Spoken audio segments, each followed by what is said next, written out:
Bom, pessoal, boa noite a todos e todas que nos assistem, principalmente aos educadores aqui presentes.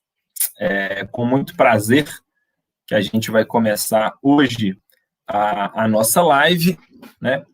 Que a gente vai falar do IDEB e o futuro da educação de Barão de Cocais para os próximos anos, principalmente para os desafios que a gente vai enfrentar após a pandemia do coronavírus, uma crise que não é só sanitária, mas ela atinge todos nós de diversas formas e com a educação não é diferente.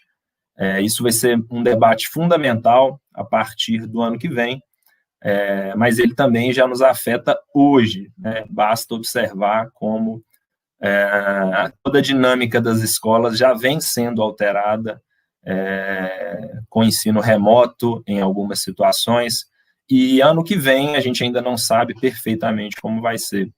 Mas, para os próximos anos, a gente precisa de debater a educação, novos modelos que podem aparecer, e principalmente formas de melhorar as avaliações da nossa educação aqui no município de Barão de Cocais, correto? Eu queria agradecer a presença de todos.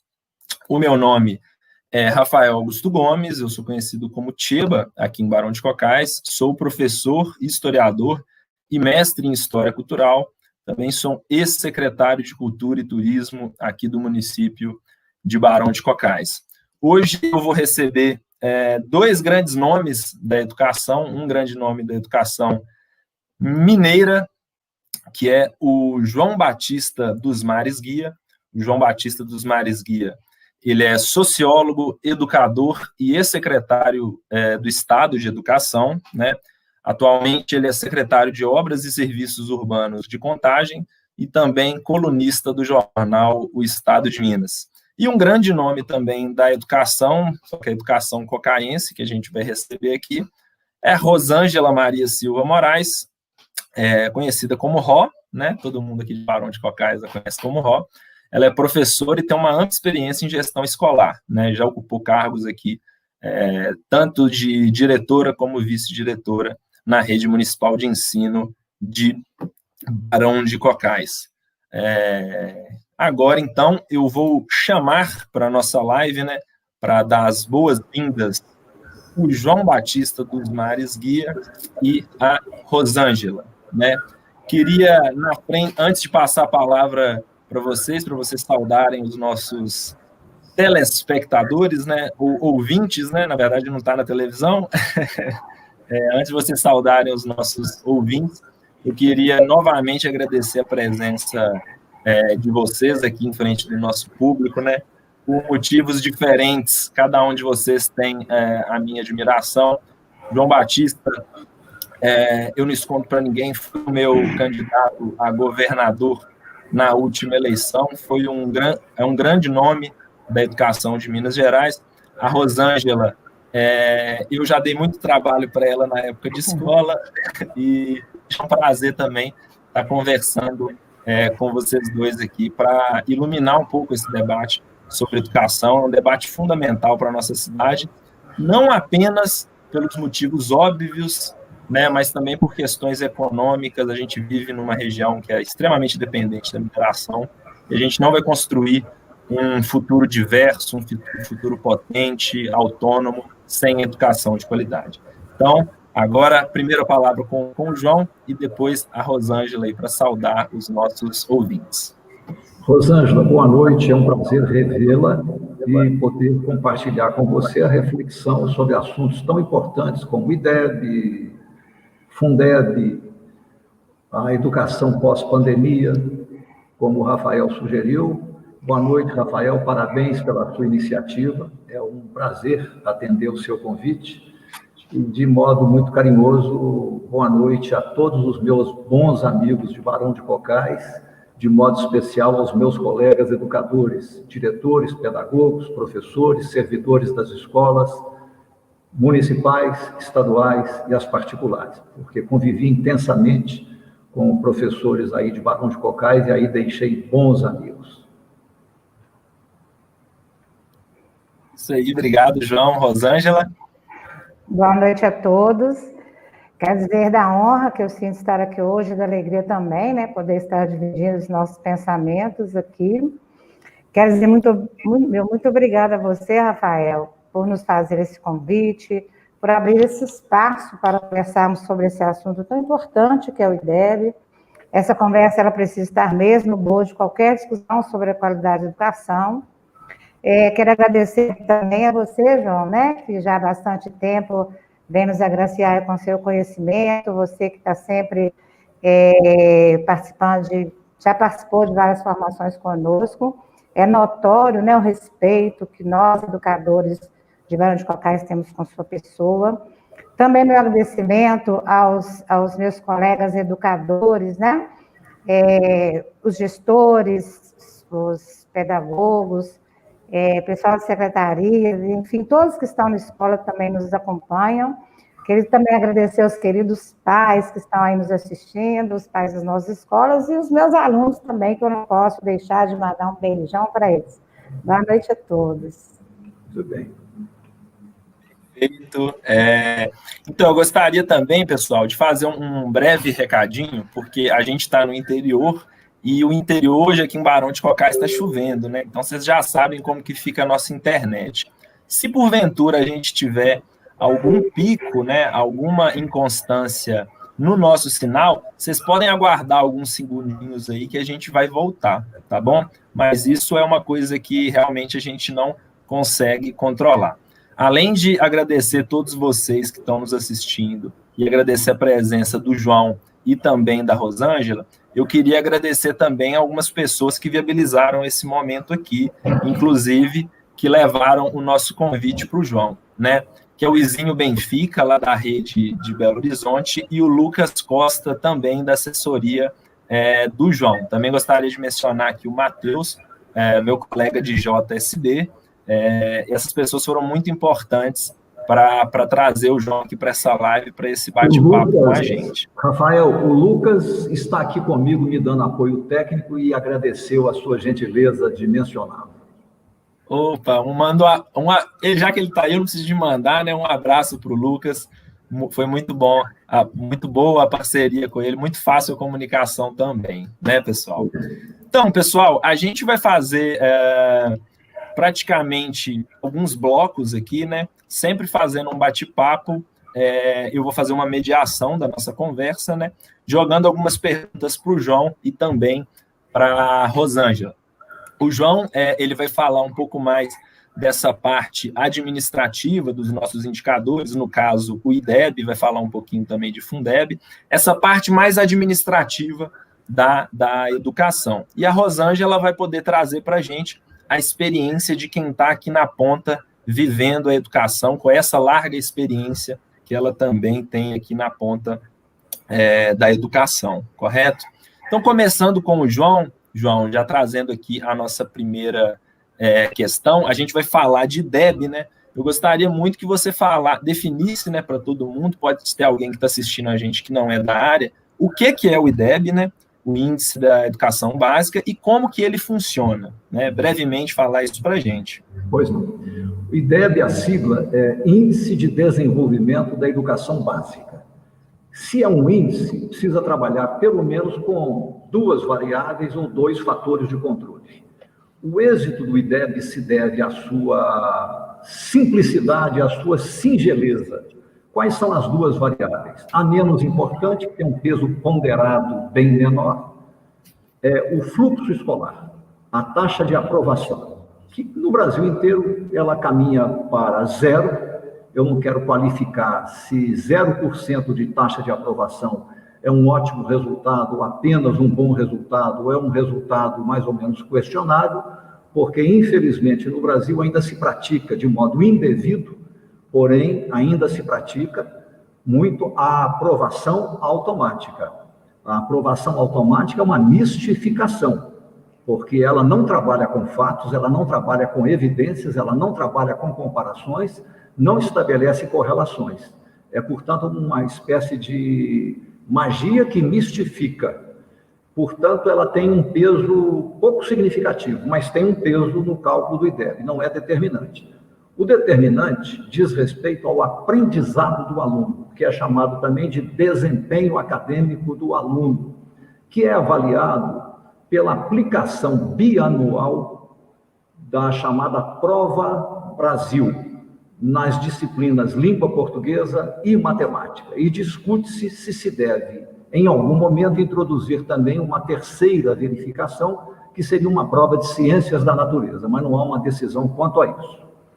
A referência curricular, desde 2019, data do último resultado do IDEB, já é a Base Nacional Comum Curricular. Não se trabalha mais com as referências nacionais curriculares, que eram opcionais, mas se trabalha agora com uma Base Nacional Comum Curricular, a BNCC, que, como todos sabem, não é o currículo, mas é uma base nacional vinculatória, obrigatória, para que todas as escolas brasileiras, públicas, municipais, estaduais, federais e particulares, trabalhem obrigatoriamente com esta base. Ela deve responder por até 60% da construção curricular de uma rede de ensino ou de uma escola, ficando os demais 40% em aberto para que a rede de ensino, de maneira coletiva, ou a escola, decidam por esses 40% no campo da chamada autonomia pedagógica e da contextualização. Portanto, a Prova Brasil de língua portuguesa e de matemática aplicada aos alunos brasileiros nos anos iniciais, 1º ao 5º, os alunos do 5º ano são os avaliados. Nos anos finais, 6º ao 9º, os alunos do 9º são os que fazem a prova. E no ensino médio, os alunos do 3º são os que fazem a prova. Os referenciais já foram os da Base Nacional Comum Curricular. Pela primeira vez se fez isso no Brasil. Por que é importante você trabalhar com um índice como o IDEB?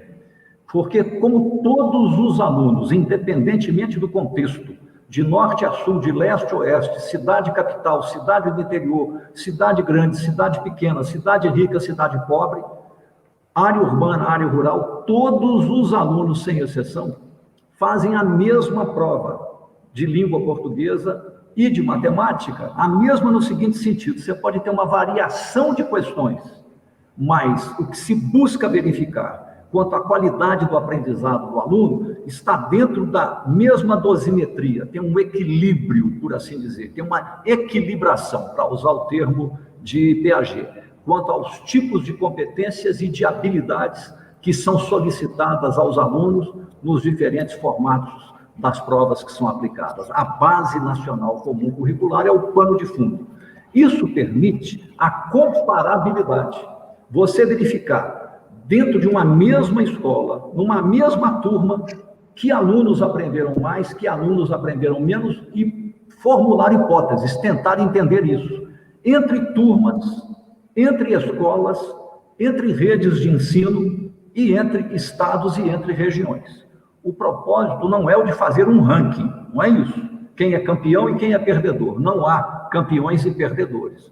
O propósito é se compreender por quê que em tais localidades, tais escolas, tais redes, tais municípios, tais sub-regiões, tais estados e tais regiões, os alunos aprenderam mais ou aprendem mais, enquanto que em outras eles aprendem menos. Então vamos verificar quais são as boas práticas nestes outros lugares, para então disseminar essa boa nova e fazer com que todos possam se apropriar desses conhecimentos que estão sendo gerados. Isso é extremamente importante. E é bom frisar também que quando a Prova Brasil é aplicada aos alunos do Brasil inteiro, porque a amostra não existe mais, é o universo dos alunos do 5º ano, do 9º ano e do 3º do ensino médio, todos participam, e é bom frisar. Mas como é que se avalia os anos iniciais se a prova é aplicada aos alunos do 5º ano?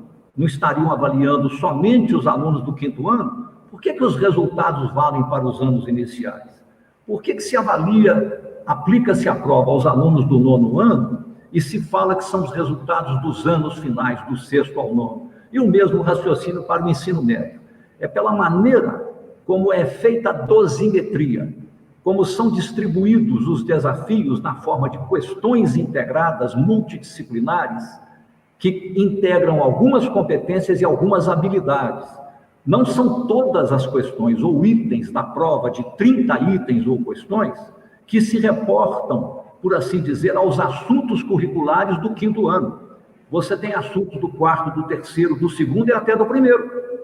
Então, se o aluno erra todas as questões do 3º ano, 4º e 5º e acerta somente as do 2º e do 1º ano, embora ele tenha 10 anos de idade e esteja no 5º ano, o que significa? Que, embora com 10 anos de idade, frequentando o 5º ano, a terminalidade dos anos iniciais, o aprendizado desse aluno corresponde ao aprendizado de um aluno de 7 anos de idade que se encontra no 2º ano. Então, é preciso que a escola entenda isso e comece a fazer que perguntas para esclarecer essa questão. O IDEB, então, permite uma visão panorâmica, analítica, descritiva, analítica e comparada do estado real do aprendizado dos alunos no Brasil inteiro, em cada região, em cada estado, em cada município, em cada rede de ensino, em cada escola e até em cada sala de aula. E para completar, para o analista conseguir diferenciar, na ocasião, são aplicados 3 questionários, um ao gestor, um ao professor e um ao aluno, com questões mais qualitativas, que possibilitam ao analista conhecer como é que a escola se organiza, funciona, se ela tem uma cultura pedagógica, quais são as boas práticas, quais são os problemas, e combinar a análise dos resultados com esta análise mais qualitativa do contexto da escola. Quando os relatórios vêm elaborados pelo Ministério da Educação através do INEP, eles introduzem essas informações complementares que são muito importantes. O Brasil é um dos países que melhor trabalha e melhor formula metodologicamente e conceitualmente a avaliação de aprendizado de alunos no mundo hoje. Isso começou em 1995, quando foi criado o SAEB, Sistema de Avaliação da Educação Básica. Agora voltou novamente a ter o nome SAEB.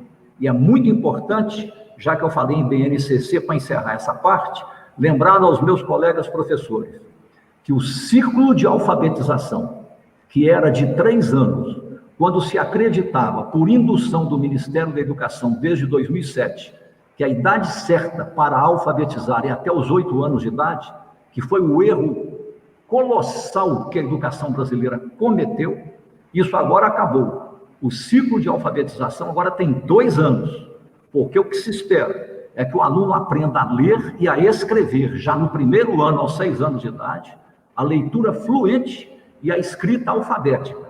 E ao final do 2º ano, com 7 anos de idade, além da leitura fluente em outros gêneros de texto, ele possa desenvolver a escrita ortográfica. Isso mudou completamente. Então, não vamos entrar o ano letivo próximo com o erro que o MEC induziu o Brasil a cometer em 2007, de achar que o aluno pode se alfabetizar até os 8 anos de idade. Ele entra numa escalada de desaprendizagem ao invés de aprendizagem.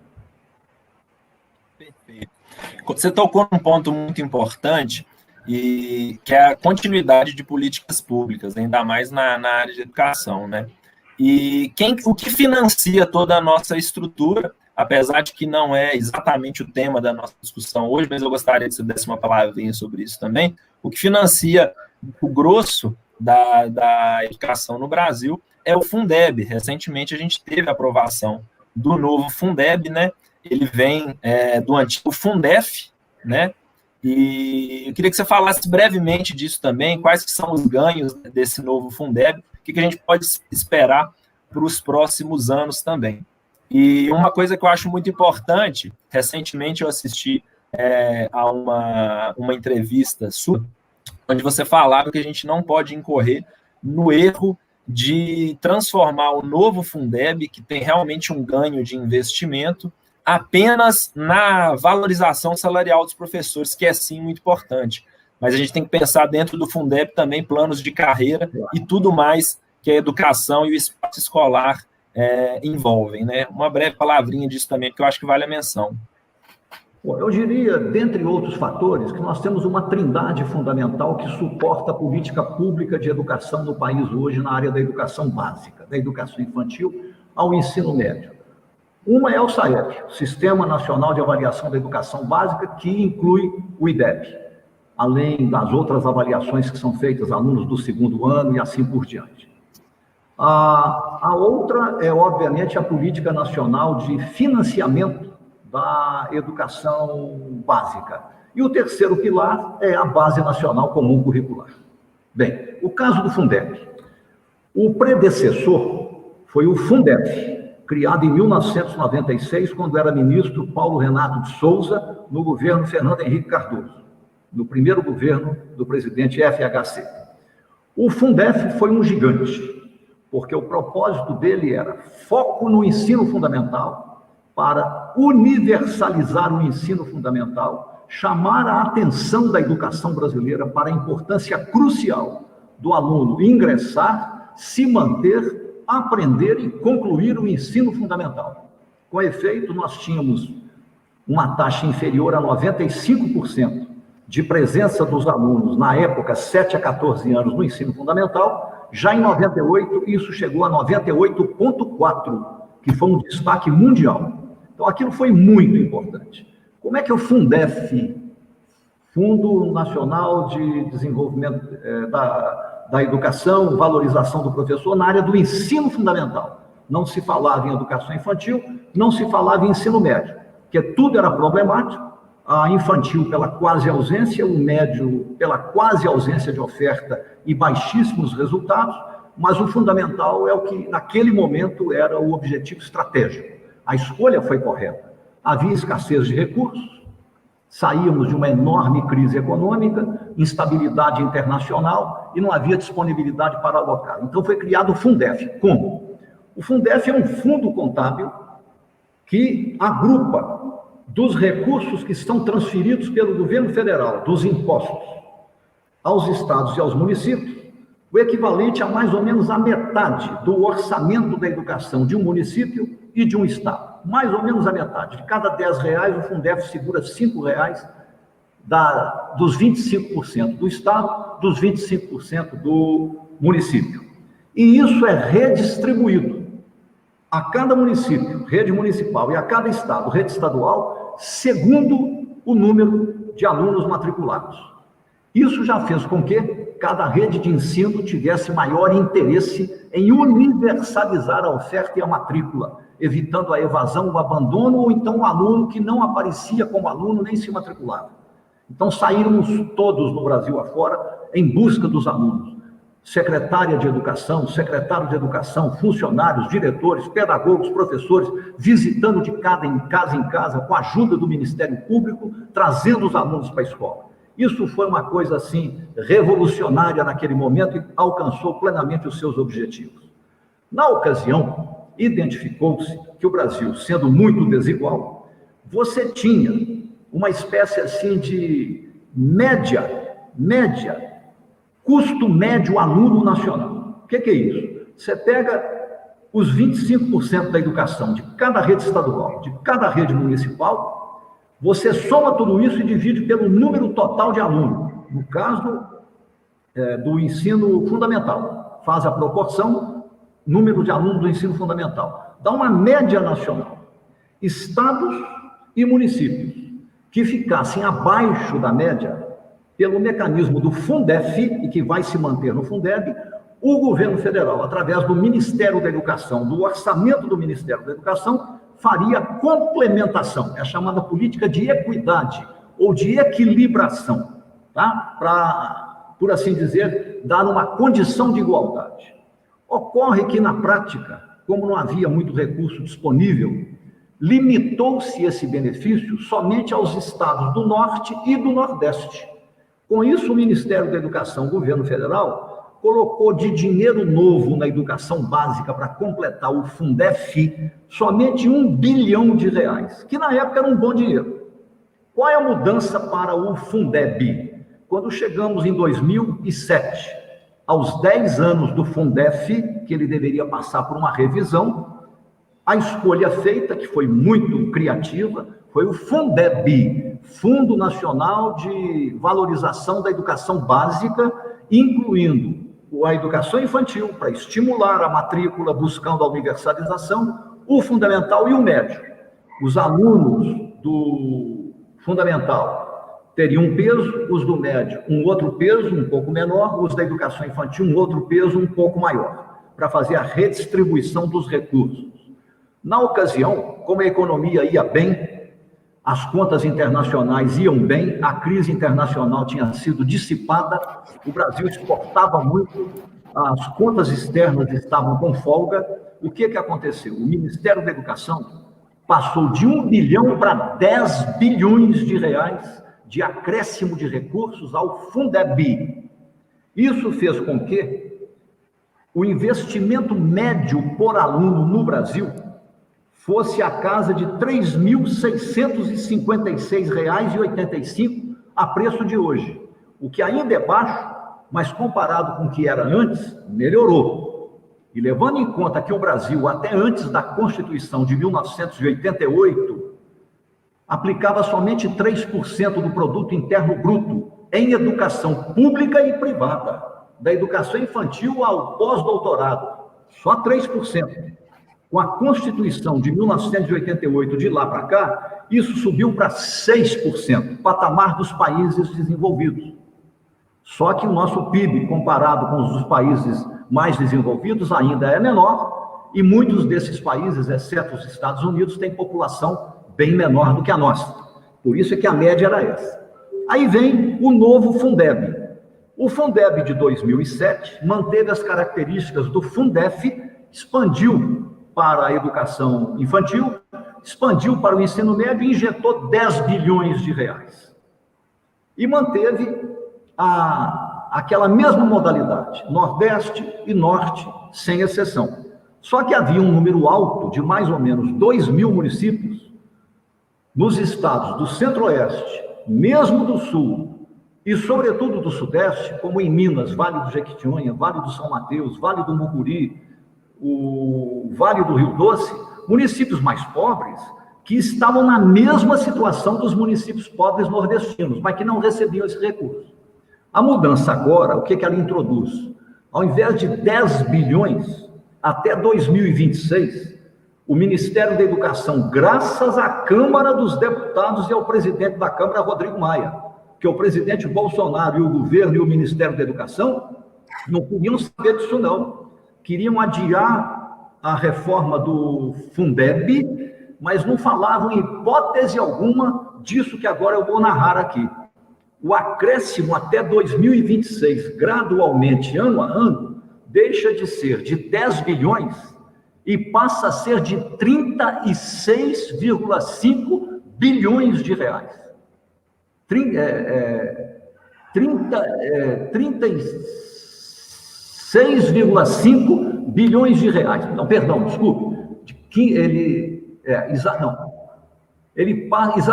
Ele tem um acréscimo de mais 10 bilhões, passa para 21,5 bilhões de reais a mais.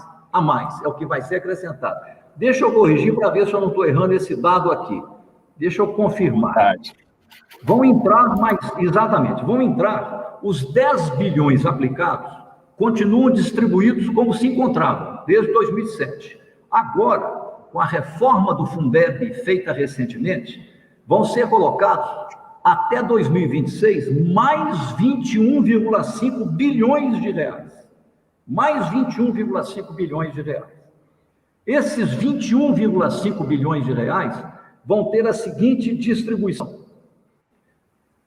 Para premiar as redes de ensino bem-sucedidas nas avaliações, que alcançarem as metas e as ultrapassarem, vão ser reservados, desses 21,5 bilhões, 4,13 bilhões a cada edição da Prova Brasil com os resultados. É muito dinheiro. É muito dinheiro. Isso vai direto para as escolas na forma de prêmios. Premiando o fato das escolas melhorarem os seus resultados. Isso não significa que só vai ganhar o prêmio a escola que tiver média 7, média 8. Se uma escola tem um IDEB 4 e ela passa para 5, isso é mais difícil que uma escola que está com 7 passar para 8, por razão óbvia. Então, todas vão ser premiadas. Sobram 17,37 bilhões dos 21 bilhões e meio. 8,27 bilhões desses 17,37 vão para a educação infantil, somente para a educação infantil, distribuídos por per capita aluno. Sobram 9,1 bilhões. Esses 9,1 bilhões vão ser distribuídos entre as redes, porém com um diferencial a favor daqueles municípios que, estando no Sudeste, no Sul e no Centro-Oeste, têm menos recursos e precisariam de uma ajuda adicional. É um mecanismo de equidade, isto é, alocar mais recursos em benefício dos mais desiguais, muito inteligente. Isso foi criado pela Câmara dos Deputados. Para mim, só esse projeto já valeu essa legislatura da Câmara dos Deputados, apesar do governo federal. Portanto, nós passaremos até 2026, a preço de hoje, sem contar o acréscimo da inflação anual, de uma média de investimento por aluno na educação básica pública no Brasil, dos atuais R$ 3.656 ao ano, para R$ 5.680 ao ano. É um acréscimo de mais ou menos 60%. É muito significativo. Entretanto, tem uma regra. Esses recursos novos, esses 21,5 bilhões, poderão ser usados pelas redes de ensino para pagar salários, o mínimo de 70% desses recursos, podendo chegar a 85%. Esse é o erro. Esse é o erro. Atualmente, somente 60%. Você já passa para 70% e abre a porta para chegar até 85%. Há prefeituras no Brasil que, não sabendo formular e executar política pública de educação, inventaram, até a nomenclatura está errada, o tal do 14º salário. Não é salário, seria um prêmio. O tal do 15º, independentemente do aprendizado do aluno e do desempenho dos profissionais da educação.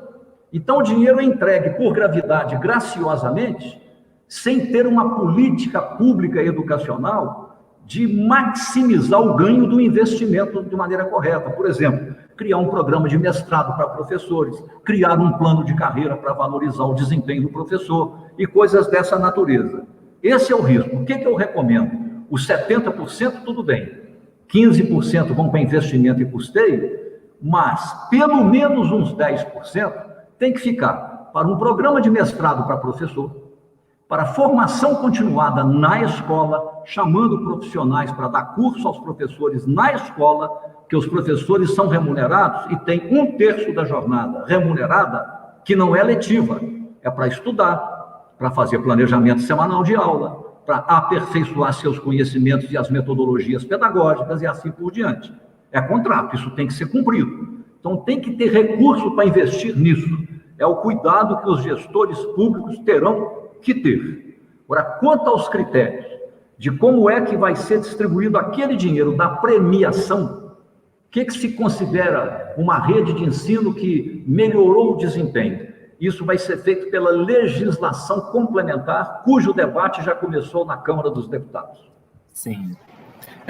Esses pontos aí a gente vai até aprofundar nas nossas próximas perguntas, mas eu acho que é muito importante a gente ter esse panorama, tanto do índice, né, do nosso IDEB, quanto da história do Fundeb, como que a gente chega até aqui, porque apesar do Brasil nunca ter realizado uma revolução educacional, a gente conseguiu avançar com pequenos reformismos, eu diria assim, ao longo desses anos. Então, é interessante para que todos aqui tenham esse panorama geral da década de 90 para cá, mais especificamente, o que a gente conseguiu avançar e como que a gente chega em 2020.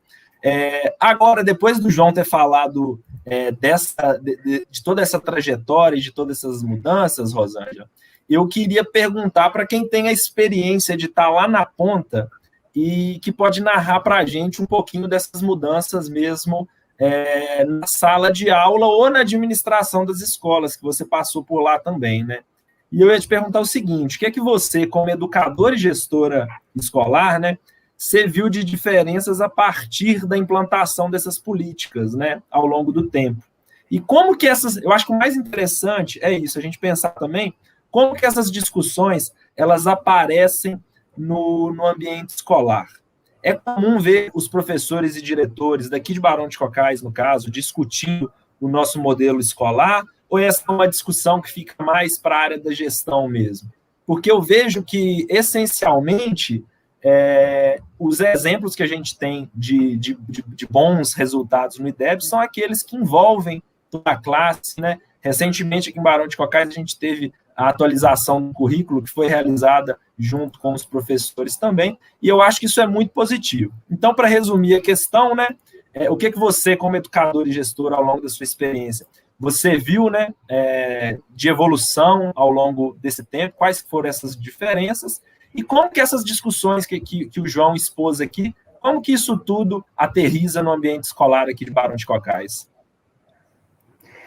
Então, o Fundeb, ele veio ampliar, né, os recursos que até então eram destinados apenas à educação fundamental. E naquela época, né, década de 90, encontrar uma vaga, por exemplo, para uma criança na educação infantil, era uma coisa difícil, né? Nós tínhamos escolas aqui em Barão, né, por causa da baixa oferta de vagas, muitos pais, na época de matrícula, eles tinham que passar a madrugada, chegar em madrugada na porta das escolas para alcançar uma vaga na educação infantil, né?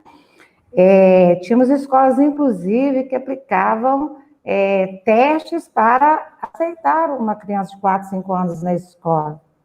Então, com a implantação do Fundeb, né, com os recursos, quando eles ampliaram e foram, então, redistribuídos para a educação infantil e também para o médio, continuando aí com o fundamental que ele já atendia mesmo, nós vimos, então, gradativamente esse cenário mudar, né? E chegamos, então, numa condição bastante tranquila de oferta de educação infantil que a gente tem hoje.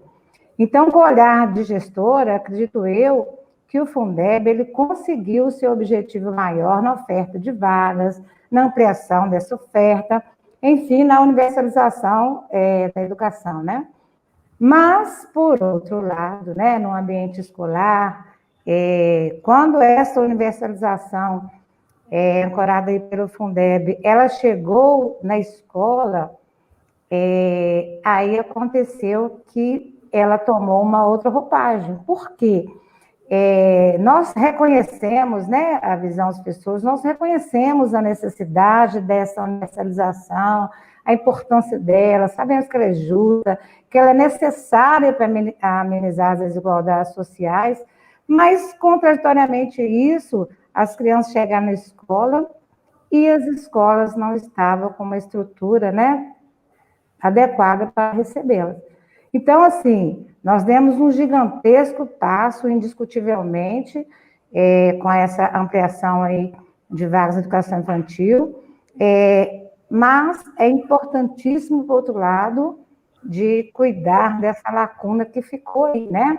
E no qual a gente espera, que com esse novo Fundeb, a gente espera que possa ser preenchido, né? Conforme o João disse aí, com esse tanto de dinheiro, esse imenso dinheiro, a gente espera que seja preenchido agora aí com o novo Fundeb.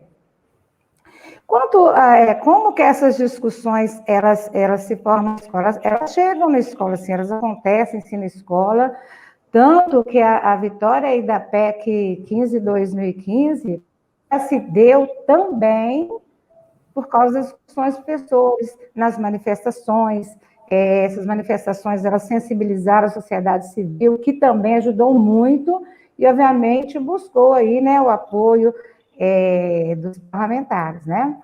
E também a gente sabe que, mesmo com a vitória desse novo Fundeb, é necessário que os professores aprofundem cada vez mais essas discussões na escola, porque aí, com essa instabilidade que a gente tem no cenário político, e mesmo essa instabilidade na própria educação, esse novo Fundeb que a gente está colocando aí, a confiança nele, que realmente ele é um grande passo, né? Mas ele poderá sofrer modificações aí ao longo de sua vigência, né? Então, é preciso que nós, educadores, nós estejamos atentos a isso, continuemos com essas discussões no âmbito da escola, até mesmo para a gente cobrar dos nossos representantes, né?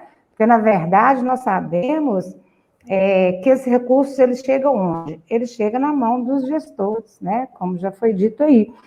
E se ele chega nas mãos do gestor, de um gestor, e se ele não for bem administrado, se esse gestor não tem uma competência para administrar esse recurso, o recurso chega, né, pode chegar, mas não alcançar o que de fato é importante lá no chão da escola, né? E quando a gente fala da competência desse gestor, a gente não está falando, eu não estou me referindo à competência de administrar bem o dinheiro público, né? O que eu estou dizendo aqui é da competência que não venha de cima para baixo, né? Que às vezes chega até de uma forma arbitrária na escola, mas no sentido que seja de espiral, que tenha participação de quem de fato deve ser beneficiado, no caso é a comunidade escolar, né? Então, para que esses recursos possam chegar, né, de modo que exatamente onde eles precisam de fato chegar, então é preciso que a gente continue mesmo com essas discussões aí no âmbito da escola, né? Perfeito. Eu acho que outro dia eu estava até conversando com alguns amigos, eu estava falando que para fazer uma boa educação, você não precisa de querer inventar roda, fazer algo mirabolante. Você pode se mirar nos bons exemplos que existem, como o João Batista disse, a gente tem o IDEB hoje, que é uma grande ferramenta para fazer uma análise quantitativa, qualitativa, a gente consegue extrair muita coisa disso. Você não precisa de inventar rodas, você tem que basicamente mirar nos bons exemplos e, principalmente, democratizar o espaço da comunidade escolar, chamando a comunidade para discutir, valorizando essa vivência e essa capacidade analítica dos professores, né? Eu acho que isso é fundamental. E, obviamente, também chamando a família para dentro desse espaço, dando vida também para a escola, né? Mas, enfim, já que a gente já está pensando um pouco no futuro, eu queria falar dos próximos anos, né? E perguntar para o João Batista, depois que a gente já fez esse panorama, tanto nacional, da evolução das políticas públicas de educação, e depois da Rosângela ter dado esse panorama também, do que ela viveu e do que ela observou aqui em Barão de Cocais ao longo desses anos, pensando nos próximos anos, né, do ponto de vista assim, do planejamento público, quais que são as formas da gente melhorar o IDEB, melhorar as avaliações no geral? E eu pedi para você responder considerando, digamos que três elementos, né? Boas práticas, muita gente tem falado em Sobral, por exemplo, né? Inclusive, recentemente, aqui em Barão de Cocais, o prefeito e o secretário de Educação, eles foram até Sobral para analisar o modelo e as boas práticas que eles realizam lá, né? Queria que você considerasse também os objetivos do PNDE, né, que é o Plano Nacional de Desenvolvimento da Educação, e esses desafios do pós-pandemia, né, que é meio difícil prever, mas eles estão colocados aí, né, João? Eu vou começar pela última parte, o pós-pandemia. Sim. Assim como aconteceu essa pandemia, já aconteceram várias outras em diferentes épocas, inclusive no século passado, a gripe espanhola. Provavelmente nós teremos mais pandemias, com essa gravidade, com menor gravidade, infelizmente talvez até com maior gravidade, só que hoje os alertas internacionais estão mais, por assim dizer, apropriados, a capacidade de resposta das comunidades científicas internacionais e as suas interações desenvolveram-se agora em um ano como se fosse um século. É uma coisa absolutamente notável a rapidez com que as pesquisas que vão resultar em vacinas, talvez já alguma disponibilizada no ano que vem, tenham ocorrido. Mas isso vai voltar a acontecer. Seja como for, qual foi o grande problema, apesar da pandemia? O grande problema nacional foi a inexistência do governo federal via Ministério da Educação. Esse que lá está é o quarto ministro da Educação. O Ministério, em momento algum, agiu como um coordenador nacional para superar e enfrentar a crise harmoniosamente com as secretarias de Estado de Educação e as secretarias municipais, o CONSED e a Undime. Ao contrário, se omitiu por completo é como se fosse um problema que não tem a ver com o governo federal e não tem a ver com o Ministério da Educação. Então, as respostas à crise avolumaram-se sobre os ombros das secretarias estaduais e secretarias municipais, por sua vez, operando de maneira descoordenada, que estávamos praticamente na fase inicial de governos, né? Ainda tem essa questão. O que o Ministério da Educação deveria fazer? O que ele não fez, ele tem que começar a fazer agora. Agora. O que é? Com base na Base Nacional Comum Curricular, reunir as melhores experiências do Brasil em elaboração de materiais didático-pedagógicos, juntamente com aqueles que elaboraram, como pesquisadores, como intelectuais, pedagogos e professores, a Base Nacional Comum Curricular, e criar para todas as disciplinas e todos os anos da escolaridade básica materiais didáticos de excelência, disponíveis em meio informático e na forma também de blocos de aulas criativas, usando as competências didáticas de excelentes professores e pedagogos, para que numa situação semelhante a essa, todas as escolas estejam minimamente preparadas para trabalhar com esses materiais. Esse é o ponto número 1. Ponto número 2. Somente 15% das escolas públicas brasileiras dispõem hoje do tempo integral. Nós vamos precisar, com pandemia ou sem pandemia, de complementar o tempo parcial com um tempo semi-integral através de quê? Do uso de educação à distância, de tecnologias de educação à distância, o home office. Pelo menos muitas crianças puderam se introduzir, né, na educação à distância na situação atual. E, em terceiro lugar, que dinheiro não falta, porque tem o dinheiro do FUST, o Fundo de Universalização de Sistemas de Telecomunicação, com mais de 35 bilhões de reais em caixa, o que permite dar um computador para cada um dos 12 milhões de alunos da educação básica brasileira, os pobres, um computador laptop, custa R$2.000, e colocar pontos de internet em todas as localidades urbanas e rurais do Brasil, para que as crianças não tenham que andar 3, 4, 5, 6 quilômetros para chegar no alto de uma colina e ali, sob o sol ou debaixo de chuva, acessarem pelo celular um ponto de captação de internet. Isso é uma humilhação, né? E uma denúncia escancarada da desigualdade. Isso é o mínimo que o Ministério da Educação tem que fazer, com a participação do CONSED e a participação da Undime, que reúnem, respectivamente, os secretários de Estado de Educação e os secretários municipais. Agora, vamos à questão mais substantiva. Eu tenho um artigo que eu publiquei no Estado de Minas sobre Sobral. Ele está acessível no meu site na internet, é muito fácil achar. Está lá, foi publicado. Eu chamei muito, aliás, foi o primeiro da série de artigos que eu publiquei sobre educação, foi sobre Sobral. Vamos ver concretamente como é que é importante essa questão dos recursos adicionados pelo Fundeb serem bem administrados pela Rede Municipal de Ensino de Barão de Cocais e por cada uma das escolas. 15% do dinheiro novo que vai chegar ao município na educação básica, obrigatoriamente irá para investimento e custeio. Vai resolver em parte o problema que a Rosângela tão bem colocou. 70% para salários. Se 15% ficarem para formação continuada em serviço e formação acadêmica em nível de pós-graduação, nós estamos com recurso suficiente para fazer um ótimo trabalho. A questão é como fazer. Como é que Sobral faz? Seleção dos diretores. Seleção dos diretores. Independentemente de se faz eleição direta com a participação da comunidade ou não, a primeira etapa da seleção é meritocrática. Você oferece igualdade de oportunidades, mas você tem que selecionar os mais qualificados para a gestão escolar.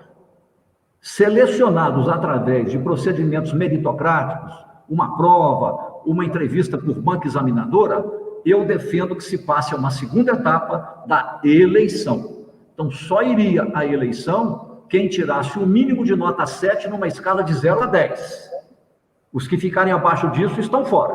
Então, quem for à eleição é porque tem qualidade, tem, por assim dizer, características apropriadas para exercer a gestão. E a consulta eleitoral introduz maior compromisso da comunidade com a escola, por assim dizer, né? Primeiro, o diretor foi nomeado, ele entra num processo de formação continuada em serviço. Nós obtivemos o primeiro lugar nacional em Minas Gerais, quando eu era secretário de Estado de Educação, que eu fiz isso na rede inteirinha. Quem trabalhou comigo naquela ocasião participou do PROCAP 1, do PROCAP 2, do PROCAP médio e do PROCAD para diretor, estudavam toda semana durante 4 anos, me xingavam muito, porque eu exigia muito, mas depois todo mundo elogiou esses cursos. Tem que ser assim, é assim que Sobral faz. Formação continuada dos diretores em serviço, formação continuada dos pedagogos e dos professores em serviço, semanal ou quinzenal. Materiais didáticos padronizados. Autonomia é uma coisa, você pode usar os materiais que você quiser na sua escola, mas os materiais da rede são os padronizados, que respondem pela Base Nacional Comum Curricular. Isso é obrigatório, todos os alunos têm que aprender esse currículo padronizado, adotado pela rede municipal, com materiais padronizados. Avaliação do aprendizado dos alunos e intervenção em tempo real. Portanto, o pedagogo tem que assistir a aula de professor, tem que acabar com essa história de que o professor está sendo fiscalizado. Não é fiscalizado, não. É uma oportunidade que ele tem de ter uma consultoria dentro da sala de aula dele, fora a entrevista semanal. O pedagogo tem que saber que aluno está aprendendo mais, que aluno está tendo dificuldade de aprender, está tendo dificuldade de aprender o quê? E programar com o professor a intervenção em tempo real na semana. E o diretor tem que saber de tudo isso e garantir que isso está acontecendo, informando aos pais. É assim que se faz, é assim que nós temos que trabalhar, é exigência mesmo. Ser diretor tem que ser muito difícil, ser pedagogo tem que ser muito difícil, ser professor tem que ser muito difícil chegar lá, e tem que estudar a vida inteira. Eu estou com 72 anos, eu estudo sem parar, eu leio sem parar, eu formulo coisas sem parar, senão não tenho o que dizer para vocês aqui. Isso tem que ser o tempo inteiro. Por que com o professor, que é um trabalhador intelectual, vai ser diferente? Vamos acabar com essa história de coitadinho, não tem coitadinho aqui não. São seres humanos adultos, maduros, com capacidade de autonomia intelectual e moral, que conhecem opções e são capazes de fazer escolhas. Isso é contratual, isso é o mínimo que nós temos que fazer. Sobral trabalha dessa maneira. E outra coisa, coloca desafios o tempo inteiro. Todos os alunos da rede de Sobral participam das Olimpíadas de matemática, de língua portuguesa, de geografia, de astronomia, participam de tudo. Os desafios são contínuos. E isso se comunicou à sociedade. Então, é isso que nós precisamos fazer. Olha por que o alerta procede. Caso de Barão de Cocais. Eu entrei na internet hoje e peguei no INEP os resultados do IDEB. Barão de Cocais tem um resultado nos anos iniciais que eu chamaria de um resultado bom. Vinha numa progressão. Em 2015, era o governo anterior a esse, o resultado tinha caído da nota 6 em 2013 para a nota 5,9 em 2015. Caiu 1 décimo, mas caiu. De 2015 para 2017, passou de 5,9 para 6,4, cresceu meio ponto. Foi um resultado bom. E esperava-se sustentável e progressivo. Só que de 2017 para 2019, embora mantendo-se acima da média 6, caiu de 6,4 para 6,2. Isso tem que ser avaliado. Que escolas avançaram, que escolas ficaram na mesma, que escolas caíram. E por que se caiu? O que aconteceu? Vinha num crescimento, 5,9 para 6,4, retrocedeu de 6,4 para 6,2. Ficou próximo da média do Estado, tudo bem. Mas o parâmetro, no caso, não é a média do Estado esse ano, que é 6,5, é Estado e município. Porque o Estado ficou nos mesmos 6,5 de 2017. As redes que cresceram, na média, foram as municipais, que mantiveram a média de 6,5. Né? Mas Barão de Cocais perdeu 2 décimos. Nos anos finais aconteceu algo parecido. A média, a nota de Barão de Cocais em 2015 era 4,9, manteve a nota nos anos finais 4,9 em 2017, mas em 2019 caiu para 4,4. Vocês têm que encontrar uma explicação por que isso aconteceu, escola por escola. É por isso que é fundamental formação continuada do pessoal de secretaria, formação continuada do diretor, formação continuada do pedagogo, formação continuada do professor, acompanhamento do aprendizado do aluno semana a semana, não tem que esperar a avaliação bimestral da prova, não, tem que avaliar em tempo real a escrita, o cálculo, a interpretação textual, a leitura literária e assim por diante. Não é? A fluidez da leitura, toda semana isso tem que acontecer. Né? Então, isso é que eu queria chamar a atenção. Eu tenho a impressão que eu respondi a sua pergunta. Foi ótimo, foi ótimo. Eu ia até fazer um gancho com essas notas, eu estou com o celular do lado aqui, das notas do IDEB. Eu tinha feito até um post nas redes sociais nessa semana sobre isso, né? De certa forma, em Barão de Cocais, isso estava sendo um pouco, acho que esperado, né? A gente tem que se mobilizar e realmente encontrar as respostas escola por escola, como você disse, né? Claro que o problema da Vale do Rio Doce deve ter impactado fortemente na dimensão emocional, sociopsicológica e até psíquica. Famílias inteiras e, de modo especial, crianças e adolescentes. Esse, provavelmente, é um fator preponderante. Eu pensei nisso.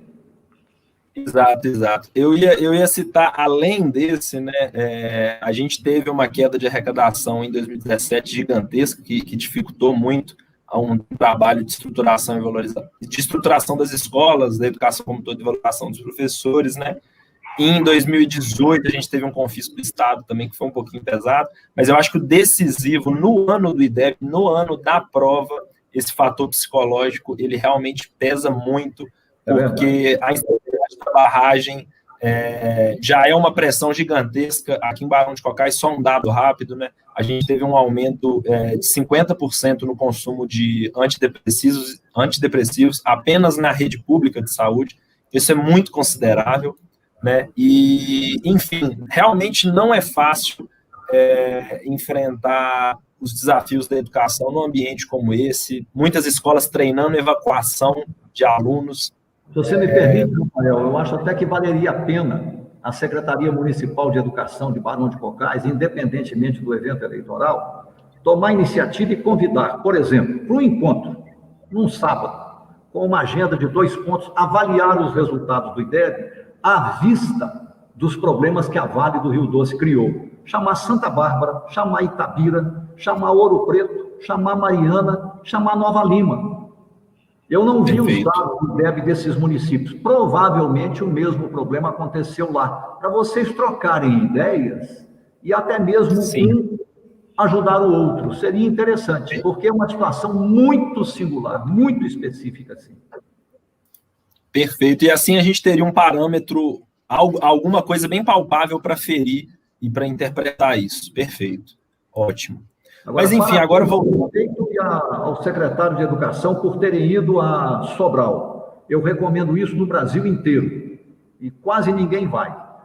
Parabéns, foi uma ótima iniciativa. O prefeito tem que ir lá mesmo ver, para sentir, para voltar com a decisão e a vontade de dar todo o apoio à Secretaria de Educação para trilhar o caminho que Sobral percorreu e alcançou o pico, o topo. Perfeito.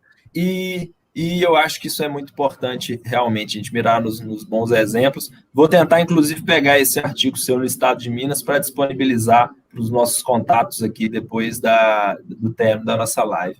Mas perguntando agora para Rosângela, né, para a nossa Ró. Ró, tudo isso, né, desde as ideias até a estrutura da nossa educação é fundamental, né, mas passa fundamentalmente pelo nosso trabalho, nós que somos professores e educadores, né? Sem educadores capazes, motivados, né, um ambiente que motive eles também, não há educação, né? E aí eu ia te perguntar, assim, né, eu sou dos educadores dessa live que eu sou mais novo, né, eu sou mais inexperiente, eu ia te perguntar, como que a gente viabiliza isso entre a classe docente, né? O João já deu alguns exemplos aqui do aspecto que eu posso dizer assim, da autonomia, né? Quando você dá autonomia, você também responsabiliza esse ator. Mas como que você acha que a gente tinha que fazer para os professores comprarem essa briga, né? Porque pelo que eu conheço, não existe nenhum professor que seja descompromissado com a causa da educação. Falta para eles realmente a estrutura mesmo, né? Você acha que empoderá-los é a saída? Como o João falou, democratizar escolas, fazendo eleições, mas também verificando méritos e evolução é o caminho? Como que a gente motiva essa turma de colegas para poder tentar alcançar esses objetivos? Você que é experiente aí, né? Muito mais experiente que eu, né? Bom, Rafael, aí tem verdades relativas nessa sua fala aí. Eu concordo em partes, né? Que sem professores capazes não há educação, isso é fato, né? O professor, ele precisa entrar na sua sala de aula sendo capaz, porque ele tem que conhecer o conteúdo dele, porque ele preparou a sua aula, porque ele planejou formas para ajudar seu aluno a compreender melhor aquele conteúdo que ele vai trabalhar, porque ele gosta de ensinar, porque ele quer compartilhar o seu conhecimento. Então, essa motivação aí...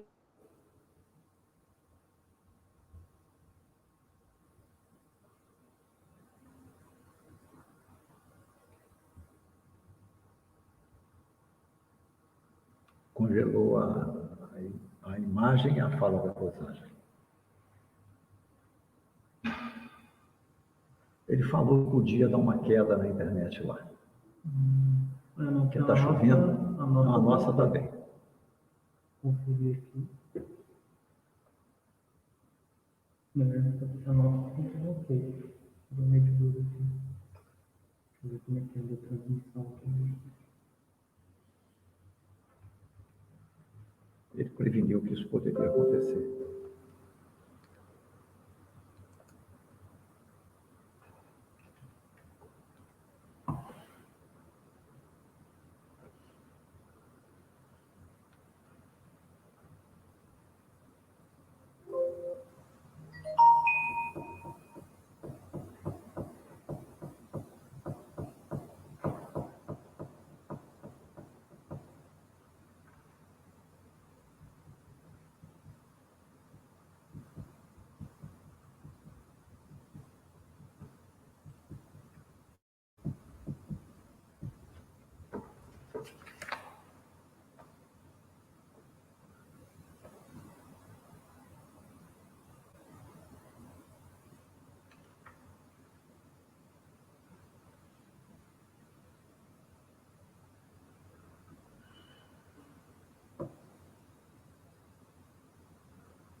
Lá está chovendo, interrompe.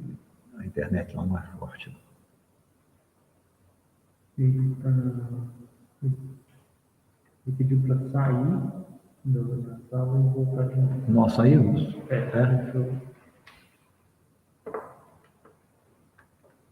Faz aqui para mim. Como é que não?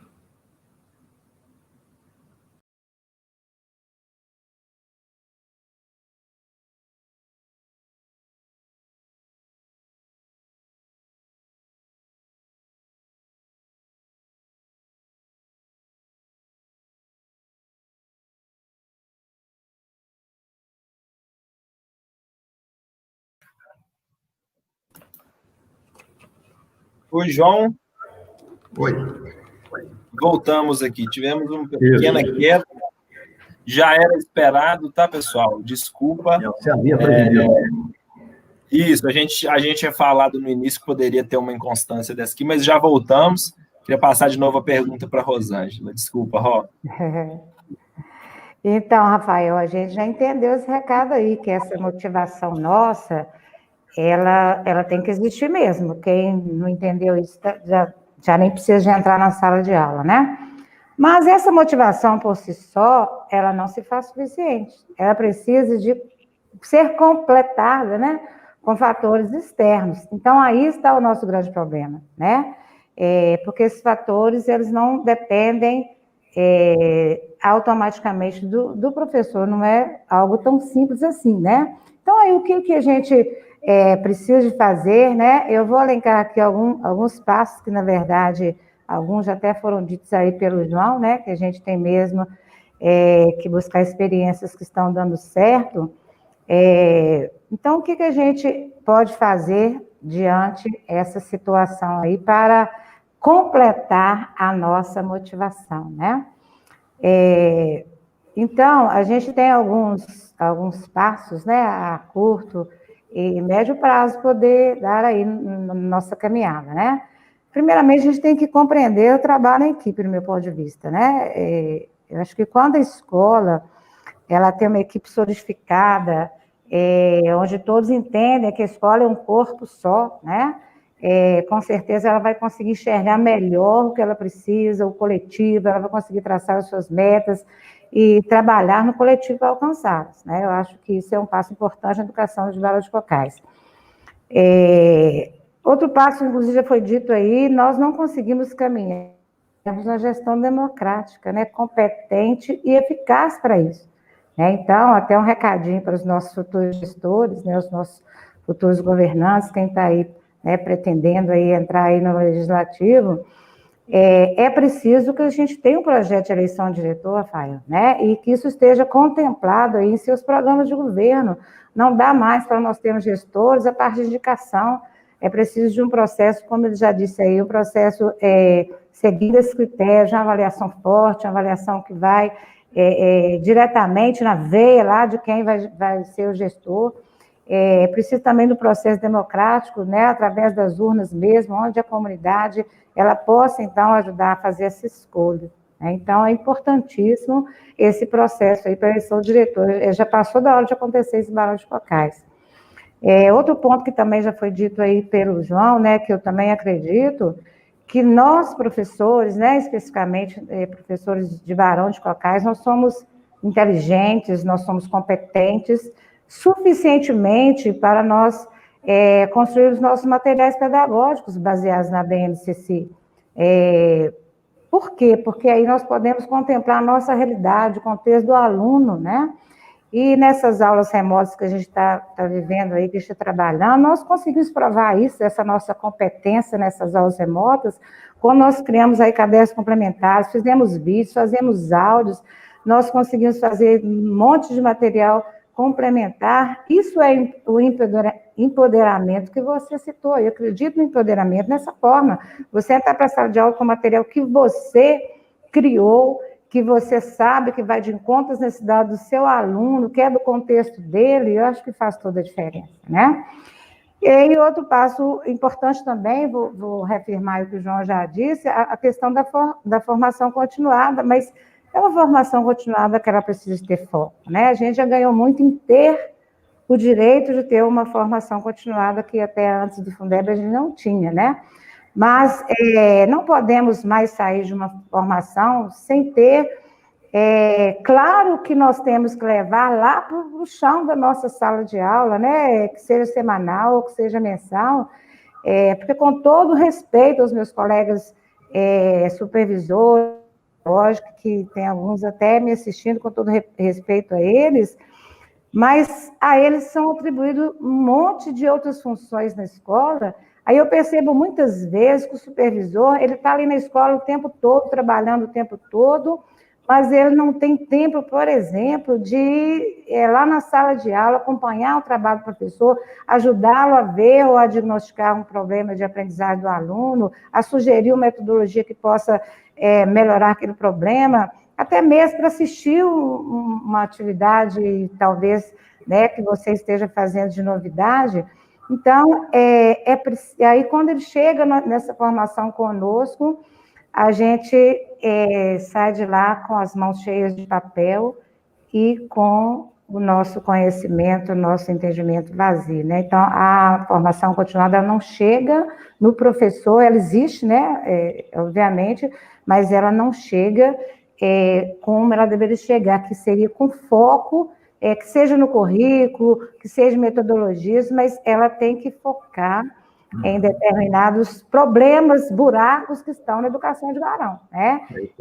Isso aí eu reafirmo o que o João disse aí, que até foi no governo dele, do PROCAP, eu fiz PROCAP, né, na sua primeira fase, e gostei mais da primeira, inclusive, mas a gente ia com aquela vontade, com aquele gosto, apesar do cansaço, apesar, né, de toda uma batalha para chegar ali, mas a gente ia com gosto, sabia que sair dali com as nossas mãos carregadas, de forma de se trabalhar melhor. Ninguém está querendo receita, não estou falando de receita, que a gente não tem receita, ninguém tem, né? Mas que a gente tenha conteúdo, que a gente tenha formas, que a gente tenha novas metodologias, e isso, na formação continuada, a gente consegue, né? Outra coisa também, né, que a experiência Sobral, eu acho que é importante que a gente também se atenha a isso, seria a avaliação da produtividade, inclusive com prêmio em dinheiro, sim, né? Porque o fundamental para a gente garantir a motivação do professor. O professor não é que ele tenha medo de avaliação, né? Mas tem que valorizar, é uma forma de valorizar o mérito de cada um, né? Isso sim vai nos deixar motivados. Quando você sabe que você produz e tem resposta, né, daquele seu trabalho, isso realmente vai nos motivar, né? E essa avaliação, ela tem que ter critérios bem definidos, obviamente, porque a gente tem aqui no nosso município uma avaliação que é um instrumento que ele é de A a Z, ele avalia o professor, por exemplo, né? Anualmente, é o mesmo instrumento que avalia o professor, ele avalia todos os funcionários da prefeitura, então ele não funciona, né? Então, nós temos que ter esse instrumento mesmo de produtividade e que ele seja sério, que ele dê a resposta que a gente precisa. Então, eu acredito, né, que se nós seguirmos aí, avançar nesse sentido, nós conseguiremos ter essa motivação que você falou, conseguiremos ter esse empoderamento que você falou, porque a capacidade, a inteligência, né, isso nós sabemos, isso é provado, né, principalmente, especificamente no nosso município, que nós temos e podemos chegar a essa qualidade aí, né, e vou discordar aí do João, quando ele diz que esses valores, que o medo dele é que ele seja destinado apenas para salário de professor. A gente não quer só o salário, a gente quer o salário sim, né? A gente teve até um ganho aí bacana agora, né? Os professores do ensino fundamental teve esse ganho aí, com relação Fundamental 1 com relação ao Fundamental 2, né? Que foi uma batalha que a gente travou há muitos anos e nós conseguimos aí, né, no ano passado, mas que por si só não resolveu e nem vai resolver, né? Então, são todas essas situações externas das quais eu comentei que vai ajudar na nossa motivação, né? Não é só o salário, é o salário acrescido de todas essas melhorias que foram citadas aqui hoje. Eu avalio que você fez uma excelente exposição, muito boa. E, na verdade, nós não temos uma divergência. O que eu disse foi o seguinte: atualmente, o velho Fundeb de 2007, 60% dos recursos vão para salário. Com o novo Fundeb, 70%, já tem um aumento significativo. Outros 15%, obrigatoriamente, destinar-se-ão a investimento, edificação, reforma, ampliação e custeio, manutenção da escola. Sobram 15%. Se uma prefeitura decide passar de 70% para 80%, para 85%, qual o recurso que haverá para plano de carreira, para formação continuada, para pós-graduação? Nenhum. Resultado, você aumenta salário, aumenta a premiação, melhora a infraestrutura, mas não melhora o aprendizado. Esse é um problema e acontece em muitos lugares do Brasil. Por exemplo, o município que paga o maior salário ao professor brasileiro, cujo investimento por aluno chega a R$25 mil por ano, é um município até pequeno, do Rio Grande do Sul. E ele não é nenhum grande exemplo em aprendizado de aluno. A rede é Distrito Federal. O Distrito Federal paga ao professor muito mais do que os demais estados brasileiros, até onde eu tenho a informação. Acho que não mudou, não. No entanto, o resultado do aprendizado dos alunos da rede do Distrito Federal é medíocre. Não tem nada excepcional. É isso que eu quero chamar a atenção. As coisas têm que caminhar juntas, né?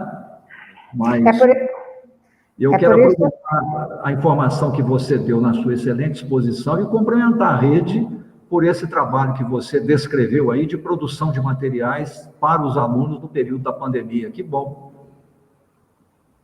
E foi, inclusive, até sem um planejamento maior, né? Então, é por isso que eu falo que nós temos excelência nisso. Não tivemos um planejamento, um preparo para isso. No entanto, nós, enquanto professores de educação infantil, educação fundamental, tivemos esse trabalho que eu considero, assim, de tirar o chapéu. Né? Para nós... Eu tenho uma sugestão, Rosângela, baseada nisso, ao Rafael e também ao prefeito, à equipe da Secretaria de Educação. Chamar esses professores que produziram coletivamente os materiais e selecionar ou fazer um mix dos melhores materiais produzidos e, eventualmente, adotar isso na rede municipal de Barão de Cocais. Compartilhar com toda a rede. Você transforma professores que são trabalhadores intelectuais em professores autores. Professores autores deveriam ter, por exemplo, algum tipo de premiação. É merecido, né? Perfeitamente. Sobre isso, eu ia até pontuar rapidamente, a gente está encaminhando para as duas últimas perguntas para vocês, uma para a Rosângela e uma para o João. A gente tem uma festa muito gostosa que acontece aqui, João, que ela acontece no primeiro final de semana de maio. Inclusive, ano que vem, se a gente já tiver uma vacina, você está convidado, tá? Chama Festa da Quitanda. Ela acontece em Cocais e é trabalhada lá, são trabalhados lá 2 patrimônios imateriais daqui de Barão de Cocais. Que bom. Que é o modo de fazer quitanda e o modo de fazer goiabada cascão, né? Esse ano a gente ia fazer um trabalho, inclusive, de criação de um material didático para trabalhar isso dentro das escolas como educação patrimonial. Então, é um dos sonhos que eu queria, então casa muito nessa discussão, gera pano para manga, a gente pode conversar, inclusive, depois, porque eu acho que assim, é uma entrada sensacional, e, inclusive, tem verba para isso acrescida da Secretaria de Cultura, né, no Fundo de Patrimônio Cultural. Então, é algo que dá para a gente viabilizar, sim. Isso vai ser muito importante. Pois bem, pessoal, nossas últimas perguntas aqui, elas vão no sentido dos próximos anos de Barão de Cocais. A gente já debateu a parte administrativa, teórica da educação, mas eu queria trazer um elemento econômico para o nosso debate, né? Como vocês sabem, o debate da ordem do dia hoje em Barão de Cocais, para a gente finalizar, né? É a questão da minério-dependência. Como quebrar a dependência econômica que a gente tem da mineração, como diversificar a nossa economia, gerar outras formas de emprego e renda na nossa região. E não tem como discutir qualquer saída nesse sentido sem discutir também a educação. Seja educação básica, fundamental e média, seja educação técnica, a gente vai ter que discutir fundamentalmente a educação de Barão de Cocais para tentar superar a dependência econômica da mineração. Sem educação de qualidade... Eu tenho 2 sugestões, uma política e uma econômica. A política é o seguinte... Então, vai de uma vez, João. O prefeito poderia reunir os prefeitos das cidades mineradoras que foram severamente afetadas pela inépcia da Vale do Rio Doce, formarem uma agenda comum e terem um trabalho junto com o governador Romeu Zema, que eu tenho a impressão que seria receptivo a isso, para que formem os pleitos das cidades mineradoras e isso seja encaminhado ao governo federal. Então, essa articulação tem que ser política aqui em Minas Gerais, inclusive com o apoio da Assembleia Legislativa e o apoio da bancada dos deputados federais e apoio dos senadores de Minas Gerais. Eu tenho certeza que o senador Anastasia, que foi meu aluno, é professor universitário, eu tenho muita estima pessoal, humana por ele, lideraria isso com muito gosto, para reivindicar o que do governo federal? Eu não sei se todo mundo já ouviu falar da Lei Candir, mas a Lei Candir foi votada na década de 90 e todo o dinheiro que os estados exportadores teriam direito a receber ficou retido no governo federal. O que o governo federal deveria fazer? Um projeto de lei para liberar o correspondente àquilo que ficou retido pela Lei Candir, de Barão de Cocais, de Santa Bárbara, de Itabira, de Nova Lima, de Ouro Preto, só dos municípios Brumadinho, só dos municípios mineradores, e devolver isso aos municípios. Ponto 1. Ponto 2.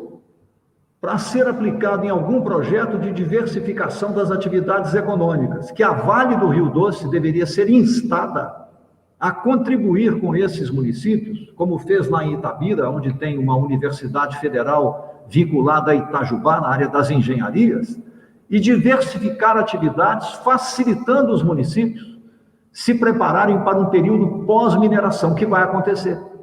Que a Vale está deslocando a prioridade dos investimentos dela para o Pará, que é um minério de maior teor de manganês, e assim por diante. Em algum momento teremos a crise. Então tem que haver um apoio estadual e federal a municípios nessa situação, como o Barão de Cocais. Isso é urgente. Perfeito. E eu acho que a pergunta que eu ia colocar aqui, você já começou, né, a colocar nesse plano macro. Eu acho que a articulação política ela é fundamental, mas em relação ao papel da educação, qual você acha que seria o papel da educação na diversificação econômica de Barão de Cocais, especificamente? Educação é o seguinte: apenas universalizar a matrícula e apenas manter um patamar razoável não muda nada. O que muda para atrair interesses, chamar atenção sobre o município e atrair investimento? É o que Sobral tem feito.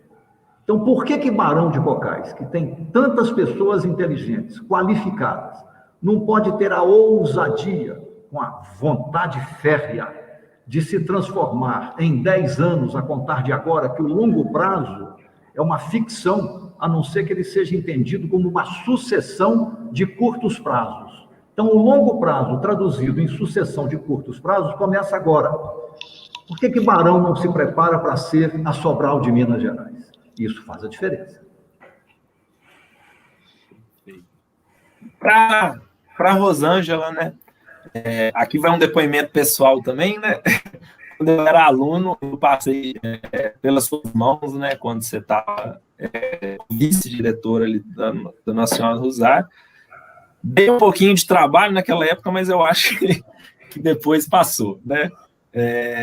Depois daquilo ali eu fiz curso superior, me tornei um cidadão, também por isso, por causa dos tempos daquela formação. Mas uma coisa fundamental é que hoje, inclusive, eu só estou podendo debater isso aqui, eu só estou podendo ter essa oportunidade de conversar com gente tão gabaritada quanto você e o João, promover esse debate, porque a educação ela me proporcionou também entrar no mercado de trabalho. E eu acho que isso é fundamental, né? E assim, para você que é professora, como que você acha que a escola ela pode ajudar na formação dos trabalhadores, já que a questão aqui é econômica? Eu vou dar um pitaco, por exemplo. A gente tem hoje uma discussão muito forte sobre...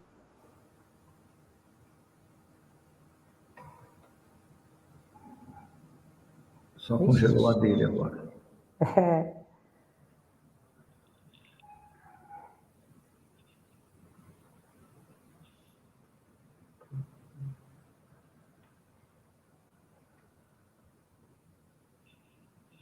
E aí?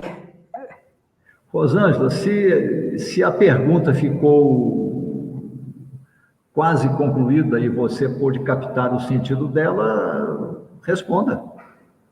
Enquanto ele ia dar só um pitaco mesmo, né? Tá me ouvindo? Sim. Tá. Então, por falar na questão econômica, né, que ele iniciou a falar, Nós sabemos que nossa cidade ela precisa ampliar a oferta de cursos técnicos, também de iniciativas para oferta de curso superior, porque além dessa questão econômica, os nossos alunos eles correm risco todos os dias no trânsito das cidades vizinhas, né? Em busca da graduação. Então, até um recadinho aí também para os nossos futuros gestores, né? É preciso que eles pensem nessa questão aí. Rafael, já estou respondendo a sua pergunta aí. Ótimo, ótimo. Depois eu volto e assisto. Pode continuar. Então, mas respondendo sobre o que a escola pode ajudar na formação dos trabalhadores, eu digo que a escola pode fazer muito. E para muitos alunos, a escola é a única que pode fazer alguma coisa para a formação do cidadão, especialmente no caso aí citado do trabalhador, né? E o que ela pode fazer, então, né? A gente sabe que desde o início, lá na educação infantil, então é preciso também que esses recursos cheguem lá na educação infantil, porque desde a educação infantil, a escola, ela pode começar, né, e deve começar um processo de educação pautado na cultura dos estudos, na cultura da rotina de estudos, né? Desde pequenininho que lá na educação infantil que a escola atrai, que ela desperta o gosto pelo aprendizado, né?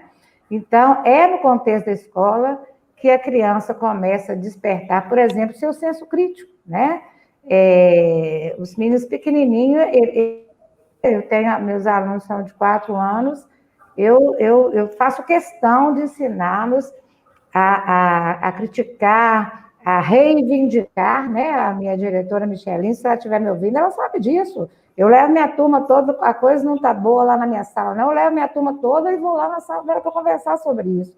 Então, esse senso crítico, né? Despertar a criança desde pequena para esse senso crítico, que ela possa se preocupar um pouco mais com o coletivo, que ela comece a perceber que ela pode modificar a realidade dela. Isso tudo começa desde a educação infantil. Então, não estou dizendo aqui que todos os alunos que passarem pela escola terão a garantia de entrar no mercado de trabalho. Claro que não.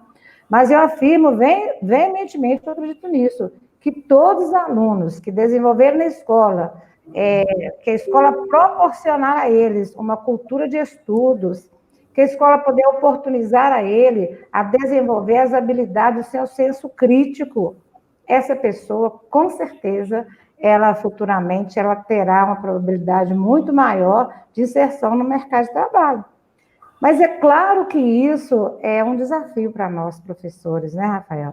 Nós temos muitos fatores que competem conosco na busca, na atenção dos nossos alunos, né?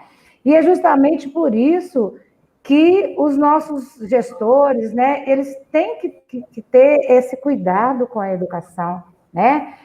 Porque a cada dia que passa, o nosso concorrente, né, pela atenção do aluno, ela fica mais injusto esse nosso concorrente, né? Porque mais do que nunca, esse concorrente que eu estou falando é a nossa tecnologia. Mais do que nunca, e contraditoriamente, esse que eu estou chamando de concorrente, hoje é nosso maior aliado nas nossas aulas remotas, né? E, ao mesmo tempo, nosso concorrente quando estamos em aulas presenciais. Por quê? Porque ele não é acesso acessível para todos. Então, como que nós conseguimos fazer um trabalho, desenvolver um trabalho dentro da sala de aula, em aulas presenciais, sem esse aporte, né? Nossas escolas, elas não têm o básico de tecnologia.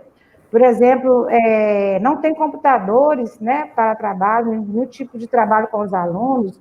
Os laboratórios, as poucas escolas que possuem laboratórios, eles não funcionam, né? Tem escola que tem computador que nunca funcionou. Por quê? Porque não tem manutenção, não tem profissionais para trabalhar com eles. Então, os nossos governantes, os futuros governantes, eles precisam enxergar a situação que irá alarmar ainda mais, né? Porque no pós-pandemia, quando nós voltarmos aí às nossas aulas presenciais, como que nós, professores, vamos, por exemplo, ficar contra o uso de um celular na sala de aula, né? Como que, ao mesmo tempo, nós vamos poder usar essa tecnologia em sala de aula se ela não é de acesso, não é acesso geral, né? E pela percepção que eu tenho, o governo federal, até então, ele não está planejando ações para garantir essa tecnologia pós-pandemia, né? Então, eu deixo aqui até o meu recado, né, para os pretensos a assumirem o próximo legislativo, eles precisam pensar, né, nessas questões para o nosso município. A gente precisa de políticas públicas que dê atenção a esse cenário tecnológico que não é novo, né, não é novo, mas que ainda está muito distante da realidade das nossas escolas. Então, eu acredito que a escola, ela pode sim, né, ela pode ajudar os nossos alunos se tornarem cidadãos, né, como você se tornou, e eu fico orgulhosa disso, Rafael, e principalmente formarem, e tantos outros, né, não só você, como tantos outros que a gente conhece na nossa cidade, já trabalhou com eles. Então, a gente pode ajudá-los a tornarem, a entrar, assim, estarem prontos para o mercado de trabalho, esse mercado que cada vez mais tão competitivo, né? Mas ela poderá ajudar muito mais quando ela for uma escola autônoma, quando ela for uma escola mais democrática, quando ela tiver uma melhor gestão de recursos, né? Já que temos o dinheiro agora aí do Fundeb, né? E quando essas melhorias que já foram lá em casa aqui hoje, quando elas de fato chegarem lá no chão da escola, eu acredito que melhor a gente vai poder ter cidadãos conscientes, cidadãos críticos e com preparação, né, para o mercado de trabalho. Perfeito. A gente está chegando no fim agora com o tempo quase corretinho que a gente estava esperando mesmo, né? Passamos um pouquinho aqui de 1h30 agora de live. E eu queria, antes de passar para as considerações finais aqui, agradecer, né, enquanto às vezes as pessoas podem começar a sair, já ir dando tchau aqui para ir fazer a janta ou para jantar, enfim. Às vezes, hoje tem até futebol, não sei, né, mas, enfim, a concorrência é desleal. Eu queria, na frente de todo mundo que está assistindo a gente, novamente agradecer vocês dois pela oportunidade. Acho que foi muito bom o debate. Não que eu estava esperando pouca coisa de vocês dois, porque aqui a régua é alta mesmo, né? Eu estava esperando um debate desse nível, mas me surpreendeu bastante como que a gente conseguiu ficar entrosado, principalmente nesse ambiente virtual, que é uma novidade para todo mundo, né? A Ró me falou que estava nervosa antes dessa primeira live dela, mas eu acho que ela deu um show aqui hoje. Vou convidar para outras, agora acabou, né? Eu queria agradecer muito, Ró, ter essa experiência com você, foi muito, muito bacana, né? Principalmente por causa da nossa história. E com o João também, tá?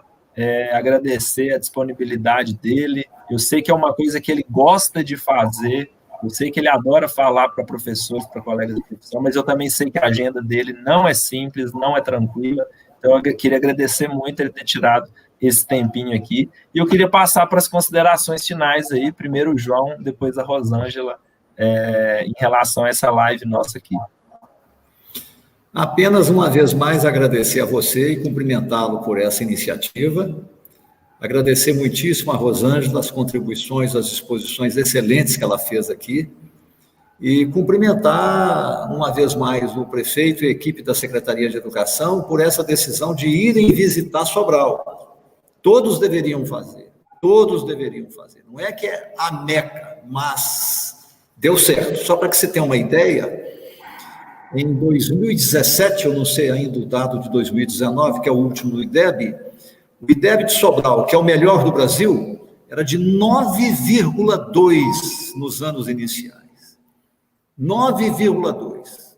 Uma cidade de 200 mil habitantes, uma rede municipal com mais de 35 mil alunos, portanto, abastado, classe média, trabalhador, urbano e rural, todo mundo na escola municipal.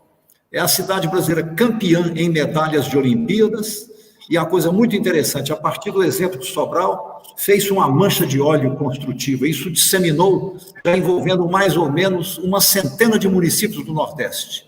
no próprio estado do Ceará e no Piauí. É muito impressionante isso, né? Então, o fato do prefeito e do secretário terem ido lá, eu quero cumprimentar, que isso é muito bom, né? E a Rosângela, de novo, ela expressa certamente o pensamento dos profissionais da rede municipal de ensino, que é um pensamento elevado, qualificado. Eu acho que é isso mesmo. A educação pode ser a melhor resposta para ajudar Barão de Cocais, essa comunidade que sofreu e sofre muito com essa incerteza enorme quanto ao futuro imediato, sobretudo do ponto de vista do emprego e renda, né? Que saibamos superar isso. E eu insisto que essa articulação política o prefeito poderia fazer agora, buscando o apoio do governador, dos demais prefeitos, e trabalhar essa alternativa excepcional de receber os recursos que viriam, não fora o impedimento estabelecido pela lei Candir, de impostos de exportação que deixam de chegar ao Estado e também ao município. Em caráter excepcional, eu acho que esses municípios deveriam ter esse acesso. A todos que nos acompanharam, um grande abraço e dizer que eu tenho saudades dos bons tempos que eu pude colaborar em alguma medida com a educação no município de Barão de Cocais. Muito obrigado. E a todos com quem eu trabalhei, um grande abraço. Isso, Rosângela. Então, é mesmo agradecer a todos aí pela paciência até agora que estão nos ouvindo, né? A gente ter entrado aí, né, no ambiente de vocês. O nosso muito obrigado.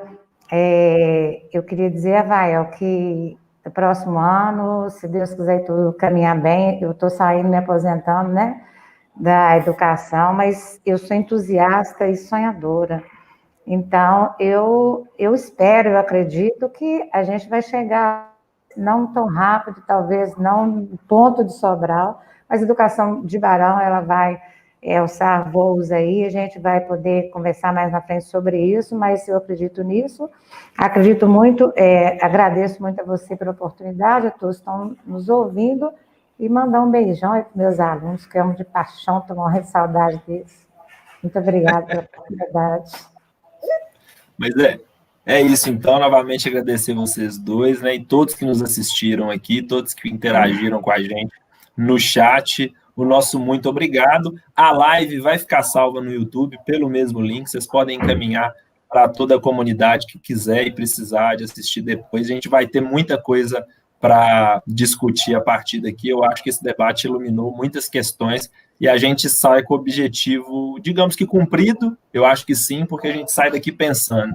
E eu acho que quando a gente sai daqui pensando, a gente sai com munição para transformar a realidade via educação, né? No mais é isso, muito obrigado a todos e tenham uma boa noite. Tá bom? Boa noite.